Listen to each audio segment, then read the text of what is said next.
Thank you so much for coming here today and watching the film. I'm Sasha Razor. I'm a lecturer at Film and Media Studies here, and with me is Professor Roman Koropeckyj, professor at the UCLA Department of East European, Eurasian, and Slavic Languages and Cultures, and a specialist on Ukrainian literature and culture. Roman is also the member of the Ukrainian diaspora and grew up in New Jersey. And hopefully we'll have a wonderful conversation and discuss this movie. So my first question to you, Roman, is about the writer Kotyubinsky. This film was made for 100-year anniversary of author Mikhailo Kotyubinsky. Who was he and what is his standing in Ukrainian literary pantheon, so to say? Okay. Kotyubinsky belongs to the, let's say, the third generation of modern Ukrainian writers. The first generation were, we can say, the Romantics. The second generation were the ethnographic realists. And Kotyubinsky belongs to a group of writers that were born in the 1860s, 1870s, that we can call Ukrainian modernists. And he belongs to one of a number of very, very good prose writers in that period that debuted in the 90s and the early 80s, 90s, and then in the teens. And a number of them wrote similarly to Kotyubinsky, were fascinated with the kind of the ethnic groups of Ukrainians, the mountain people above all. A writer like Stefanik, who was interested in one group of people, the Boykos, another one who was also interested in the Carpathian Mountains, like Kotyubinsky was himself. And as a modernist, there are three things that we could talk about when we talk about Kotyubinsky. One, he was very much a modernist realist in the sense that he was clearly influenced by naturalism and photographic realism on the one hand, also very interested in particularly in exploring socio-psychological questions and psychological questions as well. There's a great deal of impressionism in his work. He's fascinated with nature and describing nature. And then I think also very modernist of him is also the fascination, the relationship of the writer to his writing. In other words, kind of a metafiction. There's several stories of his in which he talks about the responsibility of a writer to his art on the one hand, and to the society that he belongs to and has a certain obligation to serving. And there's a fascinating story by him called The Blossom of the Apple Tree, in which a father writer himself is watching his child die, and he's spending the whole time thinking, should I be caring for the child or should I be writing my experiences? And this tension between reality and the trauma of the death of the child, and at the same time his compulsion to write all of this down. And in this sense, again, getting back to the way I began, and very much Kotyubinsky is very much a writer of that modernist period.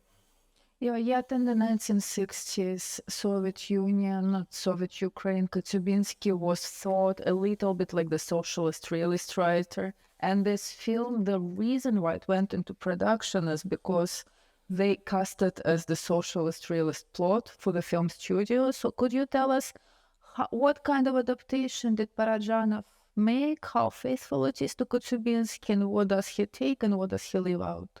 Okay. Well, it's interesting. I wanted to talk about that, the socialist realist part, because Kotyubinsky, like many of his generation, was very much a progressive leftist writer. He has a number of stories and even a novella about the revolution of 1905 and the consequences of the revolution of 1905.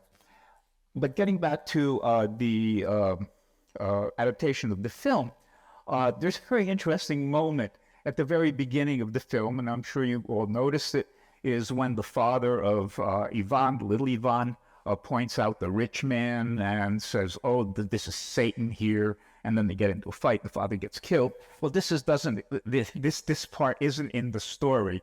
This is something that Parajanov, I think, probably added as a kind of ort to the cultural commissars to show that this movie has some sort of socialist realist content to it.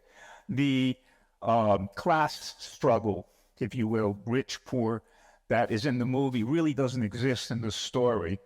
And one thing that is fascinating about the story is the way Koropeckyj presents the Hutsul's worldview, which means their herding, all their customs, and above all, their supernatural beliefs, or the beliefs in the supernatural. And he presents it in a very, very realistic way. What he tries to do is he tries to perceive this world as a Hutsul would perceive it, but as a realist writer would as a realist writer presents it to us modern readers. And there's this mix of, we perceive the world of Ivan in almost photographic manner. The narrator doesn't have any kind of distance or any kind of condescension or any outside view of this Hutsul world. He tries to look through this world, through Ivan's eyes, as if the supernatural is completely natural to the writer. And this is something I think that Parajanov doesn't quite get. There is a certain sense of voyeurism on his part as a director, a kind of a anthropologist's outside view of this world. The one thing that he does get, I think, quite well is Koropeckyj's fascination with nature and the way he describes nature and the way he describes the customs, the colors, the trees, the landscapes. That I think Parajanov does well. Or really, actually, it's probably the cinematographer Ilyenko who really does the work there to give us the impression of what this world looks like visually. Thank you so much. And for our audience members who are not very familiar with Ukraine, could you explain quickly who are the Hutsuls and how do they fit into the diverse ethnic tapestry of Ukraine?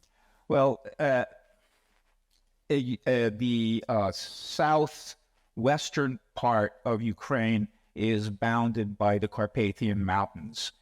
And there are several mountain peoples that live in these Carpathian Mountains. There's the ones that live on the polar side of the Carpathian Mountains. There's one that lives on the Ukrainian side of the mountains. And then there's the ones that live in the highest part of the mountains that border Romania and Hungary, Romania above all. And this is the Hutsuls. And they have probably the most, they're the most, I don't want to use the word primitive, but let's say the least developed, the most archaic of all of these Ukrainian subgroups. And it is for this reason, I think, that Ukrainians in the lowlands have always been fascinated by the Hutsuls, of their own special culture, their archaic pre-Christian beliefs, for instance, I think what you can see in the movie. And it was also a place where people in the 1920s already began to go for vacations. And the lowlanders would go there, again, fascinated by this type of culture. And this culture still existed in the 1920s. My mother, for instance, would go in the 1930s. She went with her families up into the mountains during the summertime. And can I tell a quick story? Yes, of course. In the summertime, when they would go to church, what these people do is that you probably saw their hair tends to be slicked down. It's slicked down with sheep butter. And so when you go into a church when it's hot in the summertime, she said, you look at these men and this stuff would just be dripping down from their heads and everything would smell of lanolin everywhere. It was a very unpleasant experience, but it was the lowlanders' kind of contact with the primitive, the archaic. And for Koropeckyj himself, that was a foreign context, and he was not from the area, but he managed to describe the society as if from the inside. And of course, when Parajanov got there, no one wore ethnic costumes anymore. And this is the world that he had to reimagine anew and reconstruct from the ethnographic material that he found on location. I wanted to ask you a different question that relates to your broader area of expertise, Romanticism, because you're really the expert on this. So one of the influences on Kotyubinsky's neo-Romanticism, and it shows here in this film as well, could you talk about the broader significance of neo-Romanticism for literary and cinematic narratives in East Central Europe and Eastern Europe as well? Well, it's not so much an influence of neo-Romanticism. It really is neo-Romanticism. The neo, of course, is a kind of a return to Romanticism. And here, the mountains play a very important role. The mountains were first, and here I'm going to talk about both the Ukrainian mountains and the Polish mountains, make a connection in a minute. The mountains and the mountain people were first discovered in the Romantic period in the 1820s, 1830s in Poland and in Ukraine. There's one of the relatively early Romantic Ukrainian writers who wrote in 1840s, 1850s, was himself a Hutsul. These mountains then were rediscovered among the modernist writers. And they were rediscovered rather than from a romantic point of view, they were rediscovered from a Nietzschean point of view, that on the one hand, the modernist writers viewed these people as kind of noble savages, but when I say from a Nietzschean point of view, noble savages as supermen. As you can see with the sorcerer here, with humans who could overcome these natural forces, but at the same time were part of these natural forces. There is a very similar set of stories set in the Polish Carpathians in the Tatra Mountains, and a writer who wrote almost exactly at the same time, and a Polish writer, Kazimierz Przerwa-Tetmajer, who wrote in very much the same way as Kotyubinsky described them, using dialect, for instance, and dialect not just in the dialogue, but dialect also in the narrative as well, which, by the way, is something that Parajanov tries to do here, but in a very Can I talk about this in just very, very briefly? It's very interesting here that the main stars of the movie all speak perfectly standard Ukrainian. No accent, no dialectal words there, nothing. Whereas the locals, and particularly in the scene, the black and white scene, they all speak Hutsul dialect in that part. And it's kind of jarring for somebody who knows Ukrainian to see these main actors speaking perfectly good standard Ukrainian, and then around them these Hutsuls in dialect, which you don't have in the story, by the way, because everybody in the story speaks dialect, including the narrator, too, at times, very stylistically, very carefully, but nonetheless he uses a lot of dialect words there that a Ukrainian probably doesn't know. You have to look them up in a dialect dictionary to understand what is going on. And this, it's interesting the way, there's an analogy to this, the way Parajanov refused to have the movie dubbed into Russian.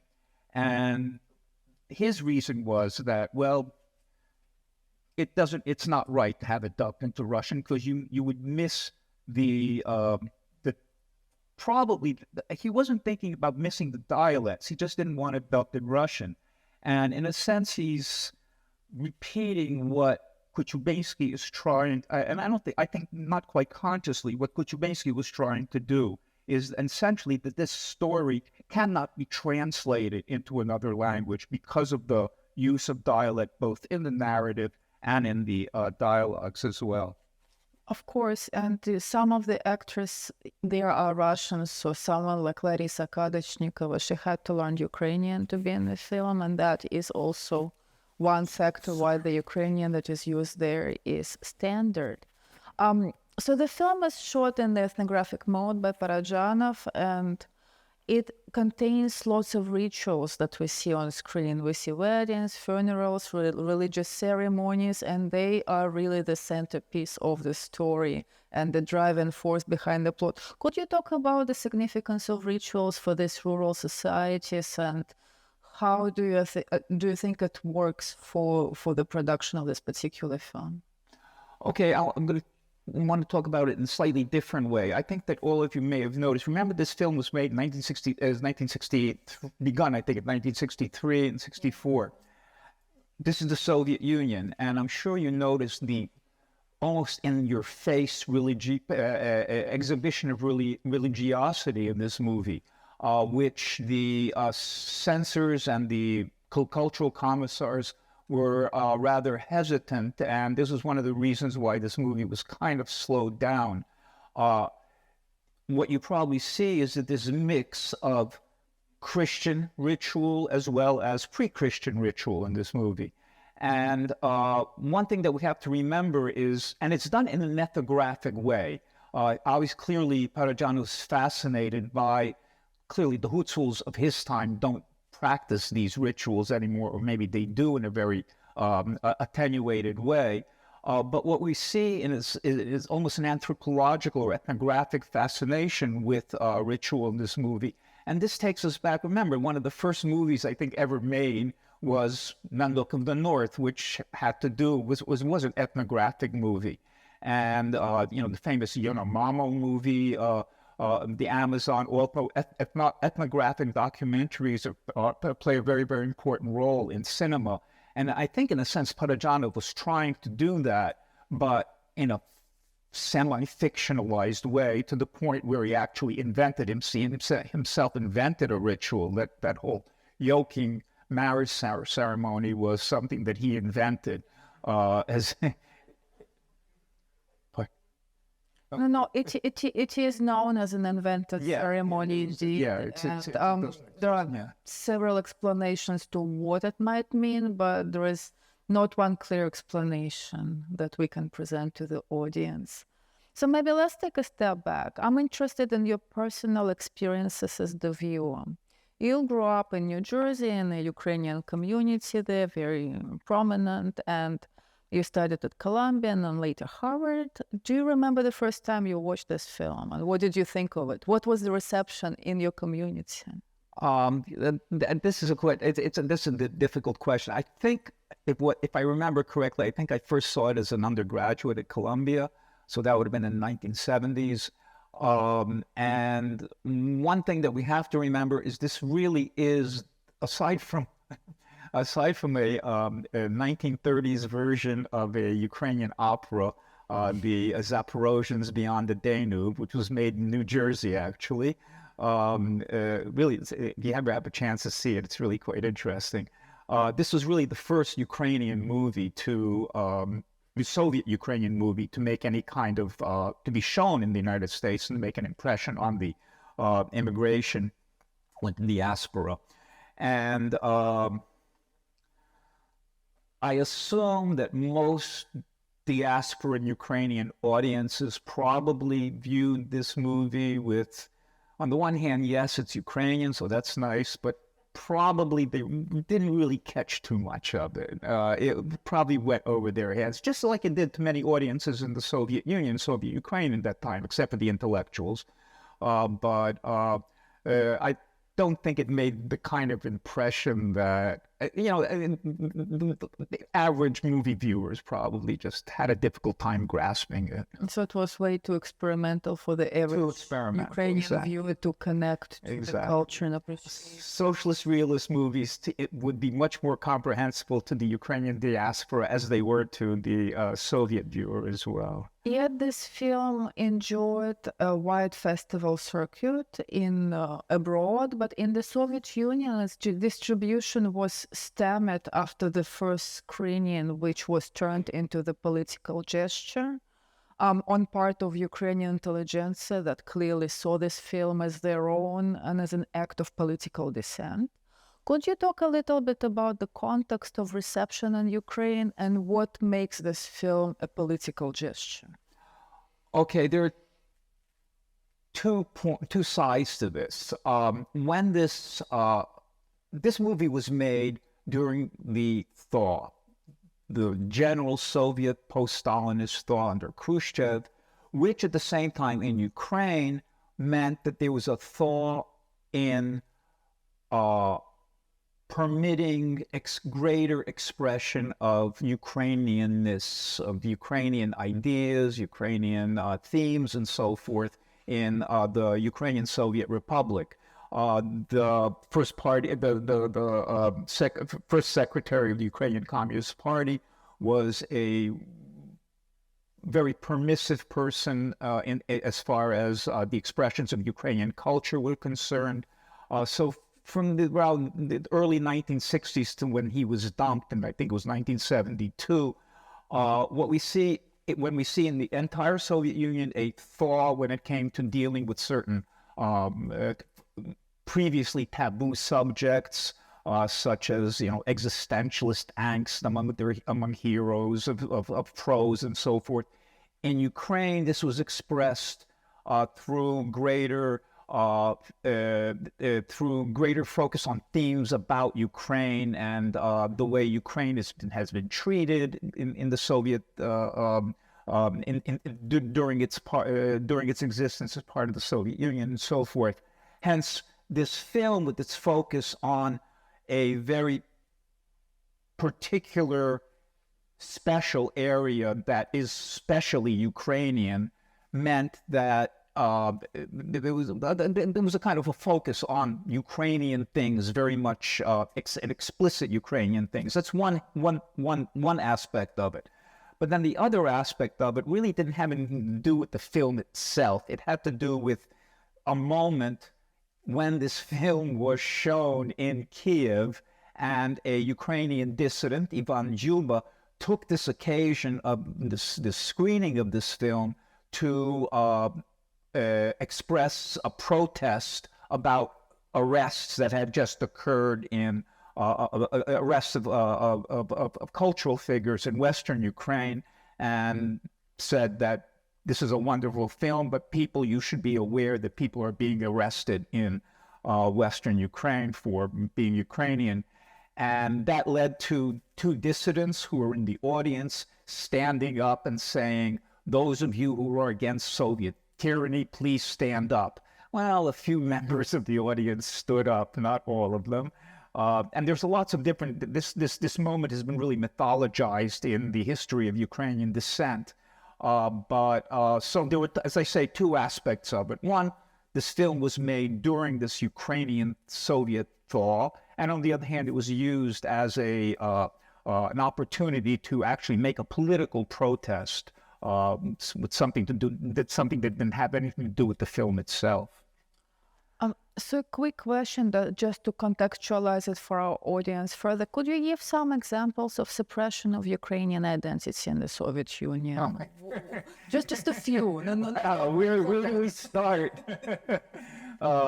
There was a brief period of Ukrainization in 1920s when the Soviet system was being introduced into Ukraine after a century's worth of oppression and repression of expressions of Ukrainianness, of the Ukrainian language in the course of the entire 19th century.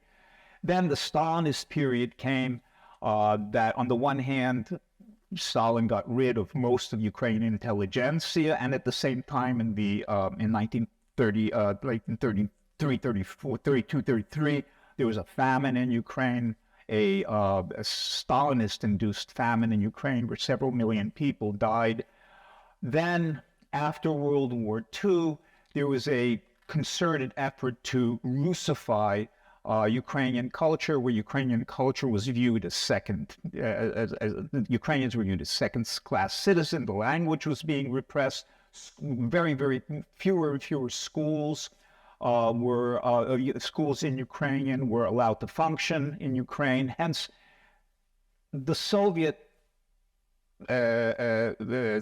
attitude towards Ukraine and Ukrainian culture was very much a continuation of the Russian imperial attitudes towards Ukrainian culture. And again, the 1960s were this brief moment where Ukrainian expressions of Ukrainianness were allowed for a very brief period of time. And then in 1972, they were again repressed. A number of Ukrainian dissidents were arrested. And this repression of and Russification of Ukrainian culture really continued right through the entire Brezhnev period of 1970s and early 1980s until Gorbachev began to loosen things up again. And of course, now we see a complete and utter deliberate destruction of Ukrainian culture, specifically targeted by the Russian troops and the Russian army. And my question could be a bit complex, but do you have an answer to why this is happening? And could we even explain such pathology? Again, this is a continuation of a long history of Russian colonial attitudes towards Ukraine, the belief that the Ukrainian people are really an artificial nation in one way or another, that if they do exist separately in any form, they exist separately within a much larger Russian culture and a Russian community, that these are simply people who really are Russians if they really tried to, or if they really knew what they were, they really are Russians. Ukrainians are just something that's artificial.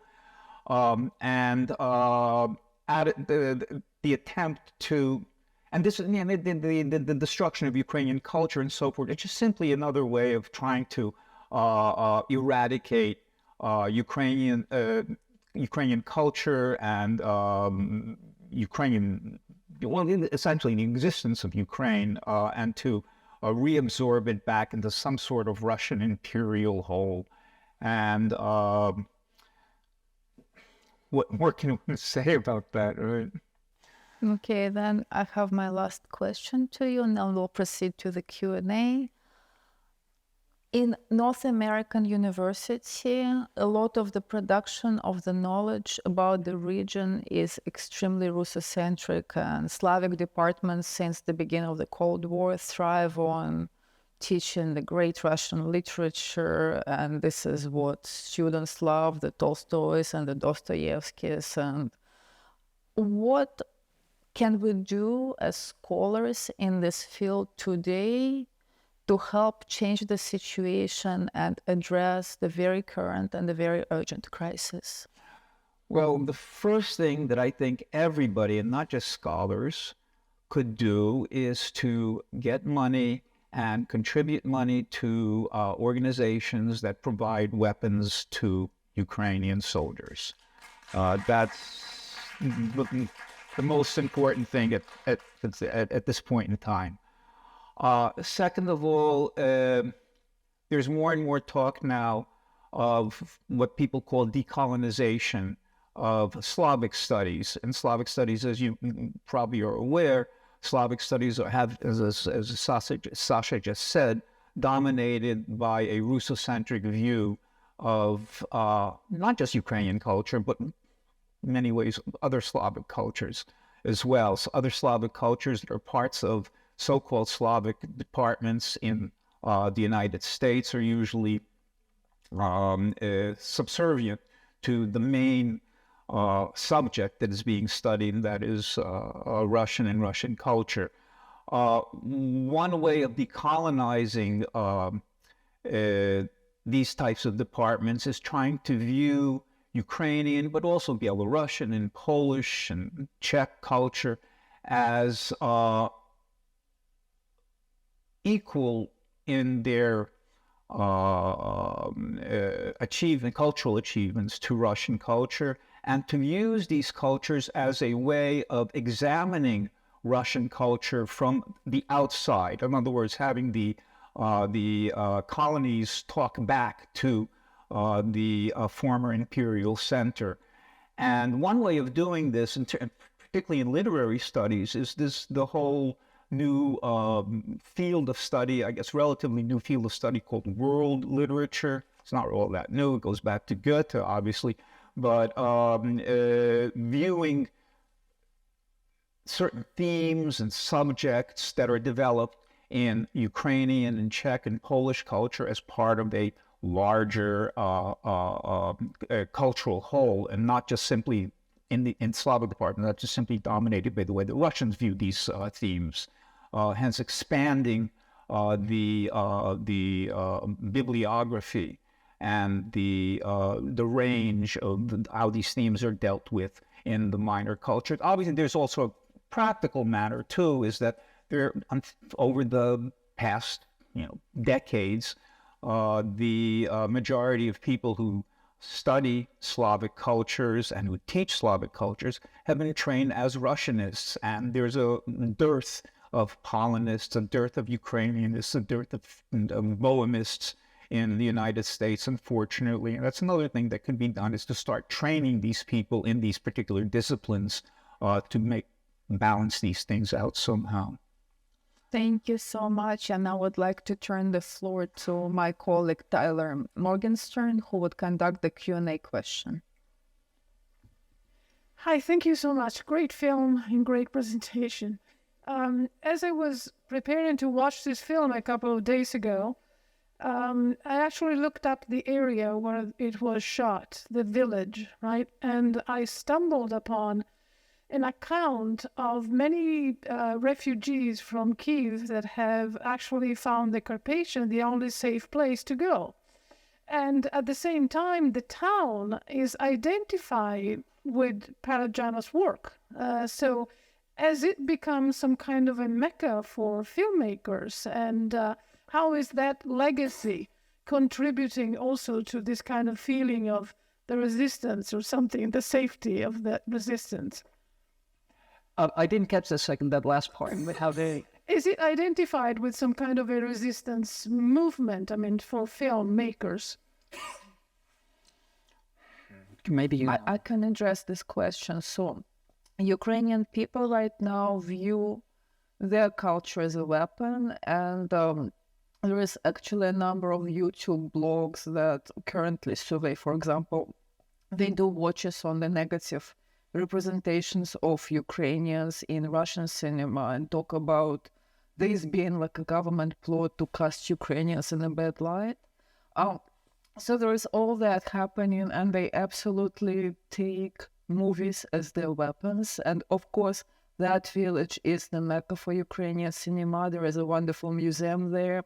And the film itself is so venerated in Ukraine that it had a very large retrospective exhibition in 2015 for its 50th anniversary at Mistecki Arsenal in Kyiv, which is the Contemporary Art Center. And they made, and the archivists made sure to get every single document that survived in the film studios and assembled it together. So again, this film has a very important symbolic status as the first Ukrainian film of Ukrainian revival that made it to the international film festivals. But we also have to remember too, is aside from that, and certainly culturally it's very important, but famous films and locales where famous films are made tend to draw people not just in Ukraine but everywhere else. And we have to keep that in mind as well. There's this kind of fetishization of locales where famous films were made. But here, and Sasha's really, it's a very good point, is that Ukrainians have used, particularly since the war, using culture as a weapon, another weapon against the invader. Okay, I have a question about the cinematography. So there were a lot of really interesting and non-traditional camera setups throughout the film, like the one that was underwater with him drinking, the close-ups of all the trees, like the bark, and then the red and white flashing.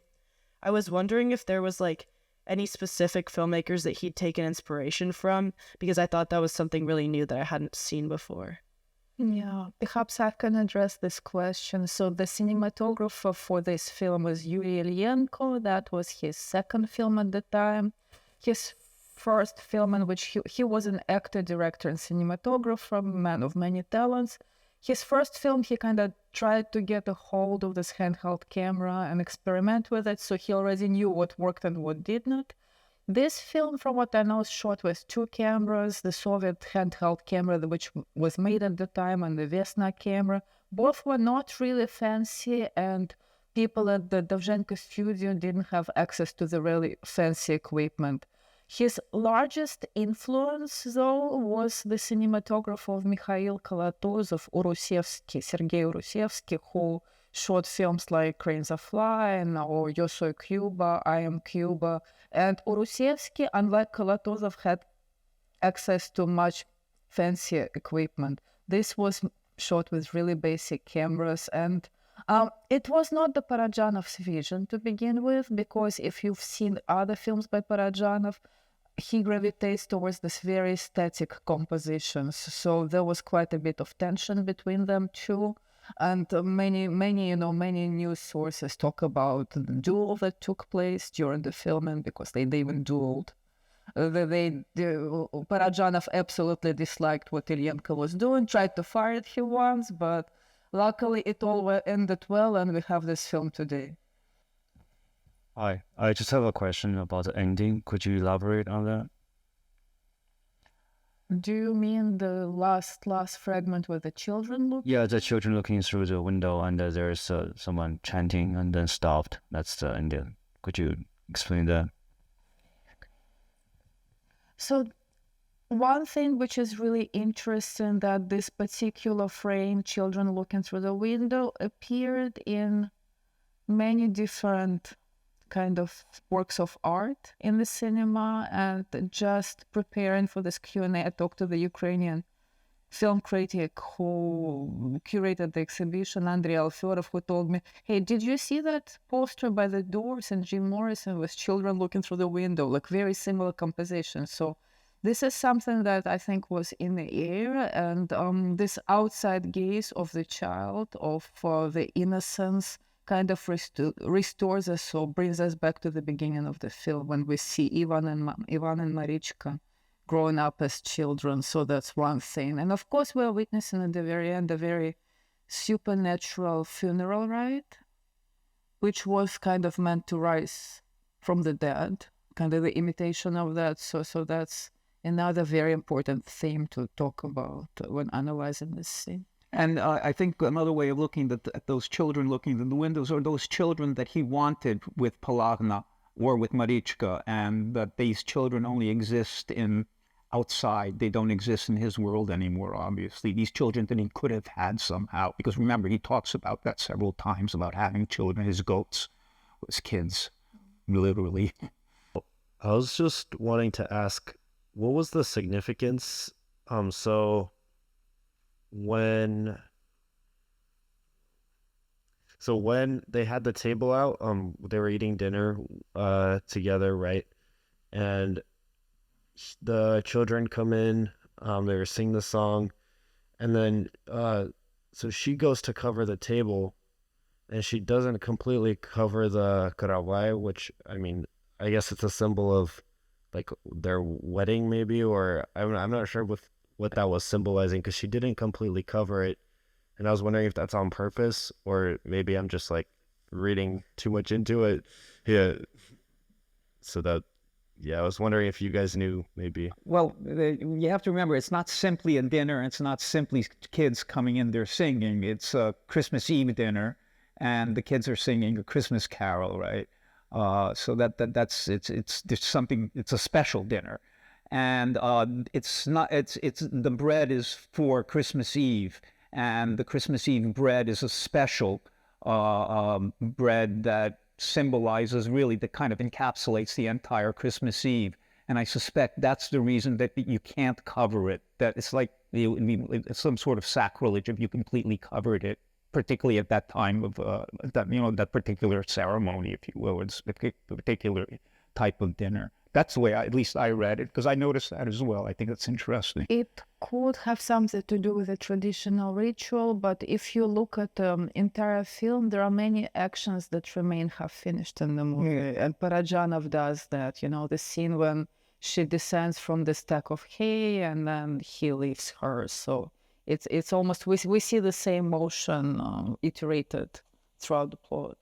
We know that Russian similarly creative movie director Andrei Tarkovsky, whose movies were also experiencing kind of very narrow showings in the Soviet Union, was receiving immense financial support from the Soviet movie authorities specifically to create movies for the international festival circuits to showcase the Soviet cultural progress. And we know about this movie that it was also kind of creating a stir in the international movie festivals, which also wouldn't happen without Soviet movie authorities showcasing and pitching this movie. So could you please comment on how this movie was actually used by the Soviet authorities, maybe essentializing the Ukrainian movie making and creating a better picture of the Soviet Union? There's an interesting story about when it was shown in Argentina.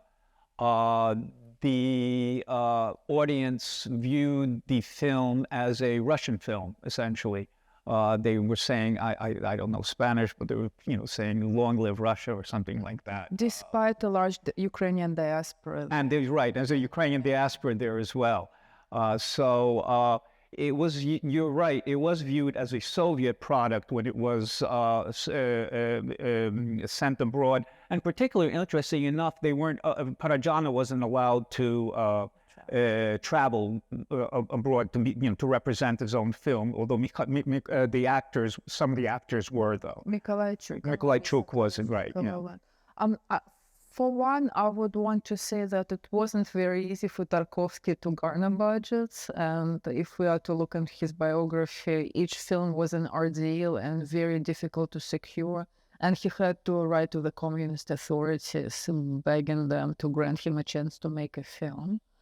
So it was not an easy way to present his films for him. It was a long journey as well.